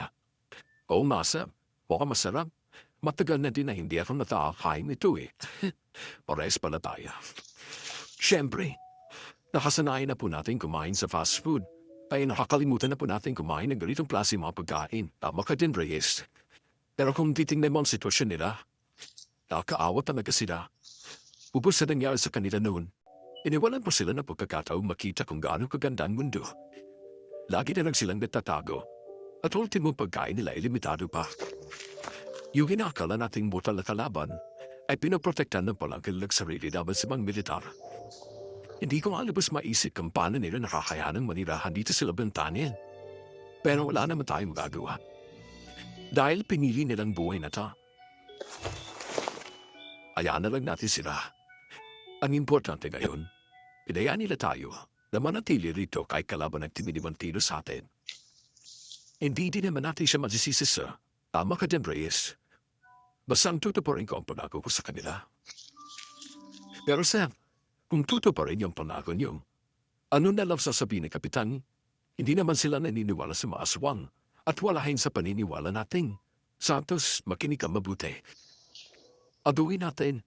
Sasabihin ko sa kapitan na maling indalan na tanggap natin. Ang nakaharap natin ay mababanggi sa nilalaan sa lugar. Hindi mga rebelde. Hindi ko sila pwedeng ituring na rebelde dahil inosente sila. Bilang sundalo, tungkulin natin ang misyon. Pero responsibility din natin na protektahan ang mga inosente. Diyan lang talaga ako bilib sa Sarge. Lalaking may isang salita at prinsipyo. Napangiti naman ako sa narinig mula kay Sargento at mas lalo ko siyang hinangaan noon dahil sa kabutihan ng puso niya. Nagtama ang paningin namin noon pero syempre, Miss Anne, hindi ko magawang makipagtitigan sa kanya. Kaya umiwas ako at nagpaalam na para matulog. Humiga ulit ako sa hama, huminga ng malalim at pilit na ipinikit ang mga mata ko. Hindi ko naman namalaya na nakatulog na pala ako. Pero bandang 12:00, nagising ako at nakita kong nakaupo si Sargento sa papag at nakatingin sa akin. Napalunok ako na magtama. Di na siguro ako matutulog. Pero sir, kailangan niyo ng lakas. Mahaba-haba pang lalakarin natin bukas. Reyes, huwag mo na akong isipin. Sanay na ang katawan ko sa pagmakan. Ikaw nga ang iniisip ko ngayon. Po? Ako? Naku, sir. Mag na po ako isipin. Ayos na po ako. Matsamang damo yata ito, no? Wow, seryoso. Sobra ba akong pinagkalala kanina? Buti na lang dumating si Aling Berta. Dahil hindi ko talaga mapapatawad ang sarili ko kapag nawala ka. Siguro, hindi ko pa po talaga oras mamatay yun, sir. Patawarin mo sana ako kung nabigo akong protektahan ka. Sir, hindi niya naman po kasalanan na nangyari sa akin. Sadyang tuso lang talagang aso na yun. Kaya wala po rin dapat ihingi ng tawad. Kahit na, mali pa rin ang naging desisyon ko. Alam mo, hanggang ngayon hindi talaga ako makapaniwala sa nangyari. Hindi ako makapaniwala na totoo po lang mga aswang. At ang pinakamasakla pa, harap-harapan tayong naloko ng babaeng yun. Apakagaling niya mapanggap sa harapan natin. Oo nga, sir. Buti na nana, hindi kayo tuluyang na in love dun eh. Buti na laman agad natin ang totoo. Teka, ako? May love sa babaeng yun? Opo, di ba yung mga ganong klaseng babae naman ang tipo nyo? Malamariyak larang galaw, mahabang buhok at maganda. Sapa? Sino naman nagsabi sa'yo na ganyang klaseng babaeng tipo ko? Siyempre ganyan naman talaga ang tipo ng mga lalaki, sir. Yan ka rin nagkamali sa sinasabi mo, Reyes. Imposible mangyari yan. Imposible? Wey, sir talaga oh. Huwag ka na mag-deny. Naiiyak ka pa talaga aminin na nagkagusto sa isang aswang. Wala nga akong gusto sa Delilah na yon. Ang kulit po. Wala daw. E nagpresinta pa natin ihatid siya kagabi. Iniisip mo po talaga na gusto ko si Delilah? Alta naman po sir eh. Eh kung hindi lang siguro aswang yun, baka nga hindi ka sumama sa amin pa uwi. Reyes, maling iniisip mo. Pumasa tayo sa baryong yun para sa misyon. Wala na iba pang dahilan. Tara, may iba na akong gusto. At hindi si Delilah yun. Sino po? Kilala ko po ba? Nasa kampo po ba? Kapwa nating sundalo? Hindi. Hindi. Sir, si Santos. Santos, binabalumot ka. Napatigil kami pareho noon nang marinig ang pagsigaw ni Reyes na nanginginig ang buong katawan. Halatang binabangungot siya kaya agad namin niyubyug ang katawan niya para magising. Napabalikwa siya ng bigla, pawis na pawis at hinihingal. Napatingin kami pareho sa isa't isa habang nahabang sa sasabihin niya.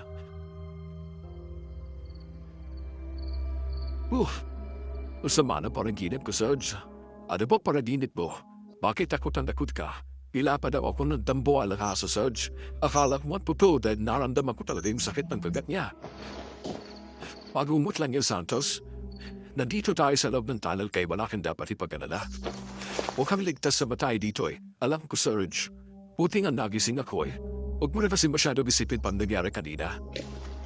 Sige na, matulog ka na ulit. Sige, Sarge, tayo din. Matulog na po eh para makabayi po kayo nilakas para bulog ka na ulit. Sige, Sarge, tayo din. Matulog na po eh para makabayi po kayo nilakas para bukas. Oo, Santos. Matulog ka na rin, Reyes. Sige po, sir. Inaantok na rin po ako eh.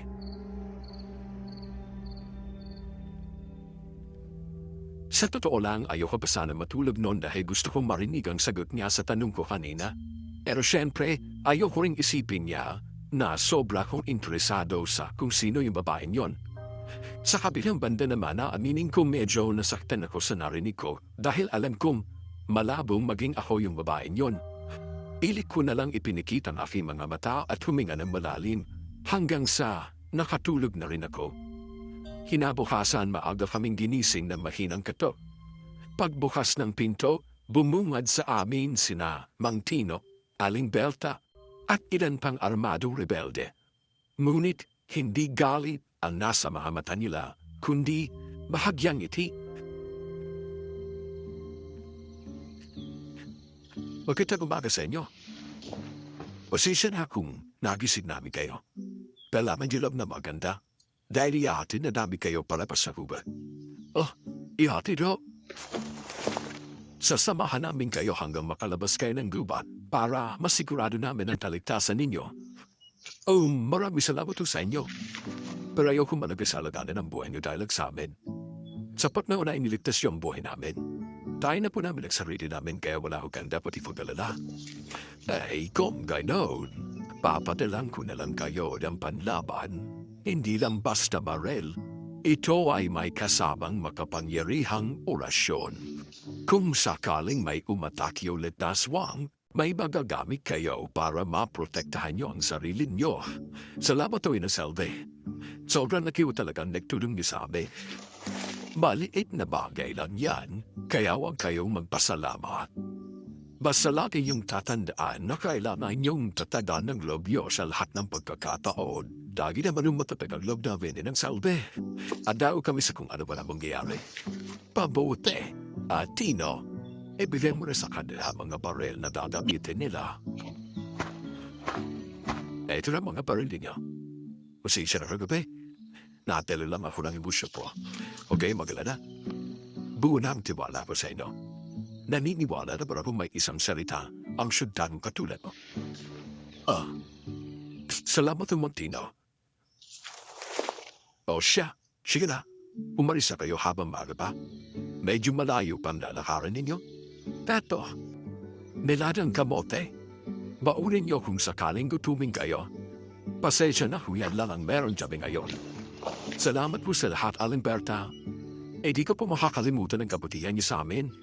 Utang ko po sa inyong buhay ko. Walang anuman, iha. Wag niyo lang sanang kalimutan na pinanako niyo sa amin. May isang salita po ko, Alimberta. Pinapalako ko po yan sa inyo. O siya, sige na. Matapos kaming magpaalam sa kanila ay naglakad na kami palabas ng tunnel. Paglabas namin noon, sinalubong kami ng malamig na hangin ng gubat. Madilim pa rin kahit umaga na dahil sa kapal ng mga puno. Hawak-hawak namin ang mga baril na ibinigay ni na Inang Salve habang naglalakad at nililibot ng tingin ng buong paligid.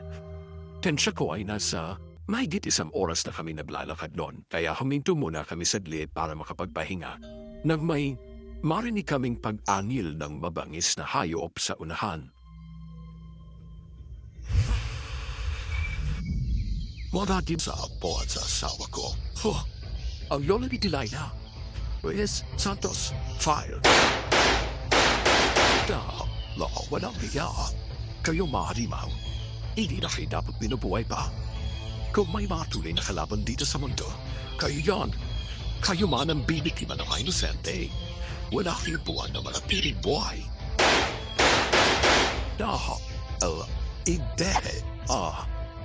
Hindi naman kami nahirapan noon sa pagpatay sa aswang na yon dahil mas mahina ito kumpara kina Delilah at sa lolo niya. Pero hindi pa rin nawala ang kaba at tensyon sa pagitan namin. Hindi agad kami nakagalaw matapos bumagsak ang katawan ng matanda. Nakahandusay siya sa lupa. Pilipit ang mga kamay. Dilat ang mga mata na parang may hinahanap pa kahit patay na. Ang lakas na loob niya mo, gigante. Buti na lang hindi tayo nahirapan sa kanya.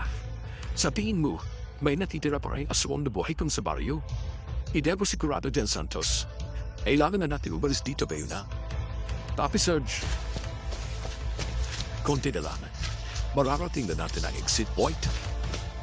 Habang nagmamadali kaming naglalakad, ramdam ko ang bawat tibok ng puso ko sa tenga ko. Paulit-ulit kong nililingon ang likuran namin. Hindi pa rin ako nagpakampante noon hanggang sa bumungad na ang pamilyar na marka sa puno. Ang exit point. Agad kaming pumasok sa loob ng kotse at huminga ng malalim para bumawi ng hangin.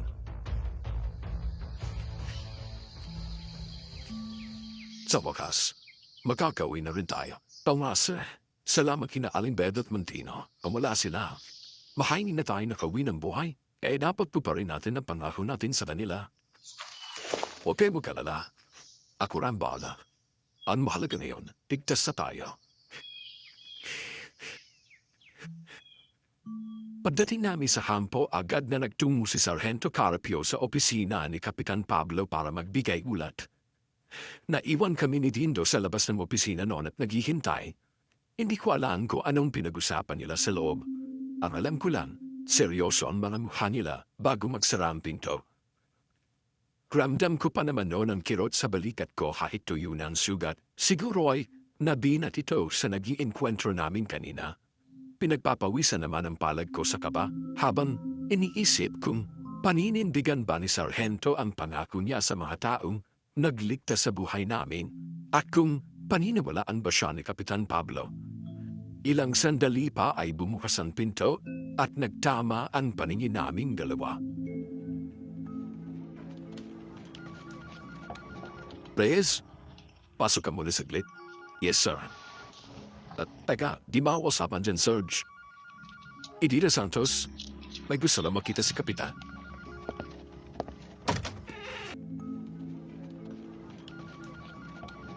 Reyes, pasok ka muna saglit.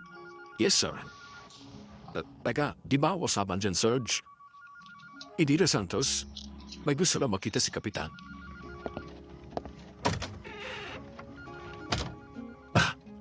Kapitan, ang sugat ni Reyes ang patunay na totoo ang sinasabi ko. Nakagato siya sa balikat nang ataking kami ng mga mabangis na hayop na yon. At sa tingin ko, umidila kami sinuwerte.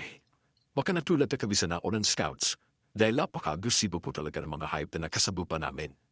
So confirm, hindi rebelde ang pumatay sa mga scouts. Mababawis na hayop ang bigaw. I-restrict ang buong area. Effective immediately. Walang clearing operation. Walang combat action. Hindi military objective ang lugar. Ano bang paglabag dito ay may kaukulang paneragutan? Opo, Kapitan.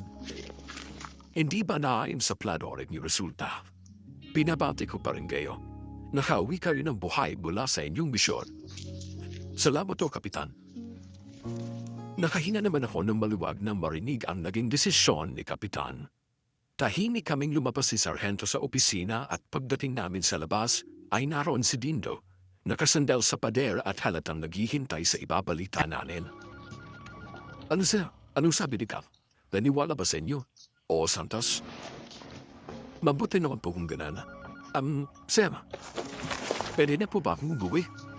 Gusto ko na po makita ang pamilya ko eh. Miss na miss ko na po sila, lalo na yung anak kong bunso. Walang problema, Santos. Magkakauwi ka na. Salamat, Serge. Sige, mag-ingat ka. Tumango si Dindo at naglakad palayo. Bitbit niya ang bat niyan. Naiwan naman kaming dalawa ni Sargento sa loob. Hindi ko maiwasang tingnan siya. At nagulat naman ako nang mapaho ang paningin naming dalawa sa isa't isa. Yes, sir. Tungkol pala ito sa napag-usapan natin kagabi. At sa parang mo sa akin. Saan din, sir? Ayaw mo na mapaligoy-ligoy pa. Tapos ang misyon. Sa pagkakataon ito, ibang misyon naman ang gagawin ko. Anong ibig niyo pong sabihin? Gusto kita, Reyes. Napalunok ako noon sa gulat nang marinig kong sinabi ni Sargento. Halos kumawala ang dibdib ko sa bilis ng tibok ng puso ko. Mas lalo pa itong kumabog nang marahan niyang hawakan ang kamay ko. Teka sir. Labo niyo naman sir. Mukha pang ako lalaki kong paray Dindo eh. Tapos sasabihin niyo sa akin na gusto niyo akong papatuwa yata kayo. Reyes, may klila ng buhok mo. Pero babae ka pa rin sa paningin ko. Pero, siguro, mga sila. Wala akong pag-asa sa'yo. Dahil babae rin ang gusto mo. Sir, may klila ang buhok ko pero hindi pa ko tibuno. Kung ganoon, may pag-asa pa pala ako sa'yo. Magiging unfair at sinungaling naman po ko sa inyo.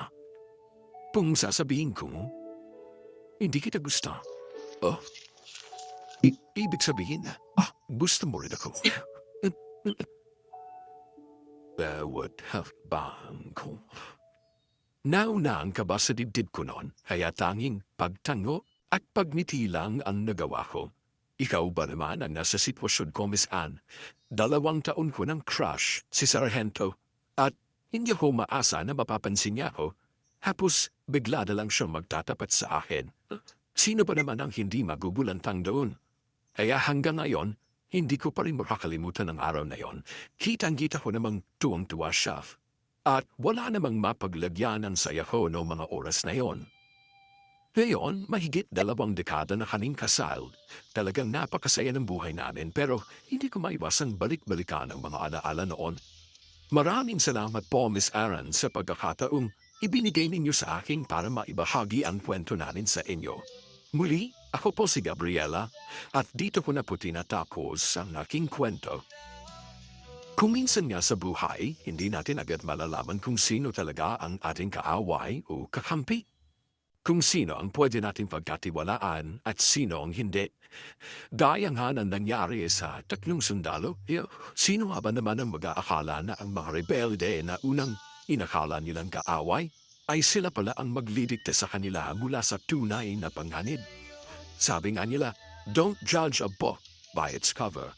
Kaya, mahal naming listeners, pag nating husgahan ang tao batay lamang sa itsura o reputasyon, minsan ang mga taong akala natin ay masama, sila pala yung mabuti, at ang inakala nating kaibigan ay siya palang tunay nating kaaway. Kaya naman, sa bawat landas na tatahakin natin, kailangan nating maging maingat at laging handa sa lahat ng posibilidad for love. Nawag pa ng kamay mo ngayon, matagal, lagi tami ilaw pa. Ila palayo, ila palayo, ila palayo, ila palayo, ila palayo.